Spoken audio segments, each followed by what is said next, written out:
তিনি ছিলেন মধ্যম আকৃতির সুঠাম দেহের অধিকারী একটি মানুষ। তার চুলগুলো ছিল ঘাড় পর্যন্ত প্রলম্বিত, হালকা হালকা কোঁকড়ানো। তিনি যখন চুলের ভিতরে তৈল দিয়ে আছড়াতেন মনে হতো মৃদুমন্দ ঢেউ দেখা যায়।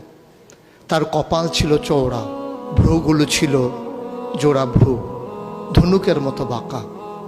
চোখের পাতাগুলো ছিল ফুটন্ত গোলাপের গোলাপি রঙের এক একটি পাপড়ির মতো। তিনি কখনো বা যখন চোখের পলক ফেলতেন মনে হতো মৃদুমন্দ বাতাসে গোলাপ পাপড়ি যেন দোল খাচ্ছে। তার চোখের সাদা অংশ ছিল রক্তিমাভ সাদা, কালো অংশ ছিল কৃষ্ণ কালো। তার নাকটা ছিল খাড়া, নাকের ছিদ্রগুলো ছিল ছোট ছোট। নাকের নিচে ছিল সরু চিকন গোঁফ, গোঁফের নিচেই সেই গোলাপি রঙের ঠোঁট।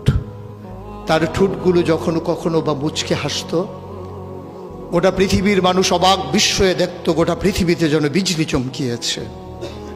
তিনি কখনো বা যখন এই রাস্তা দিয়ে হেঁটে যেতেন, 1 মাস পরেও কখনো যখন সাহাবা হাঁটতেন, তার গায়ের জান্নাতি গন্ধ তারা পেতেন।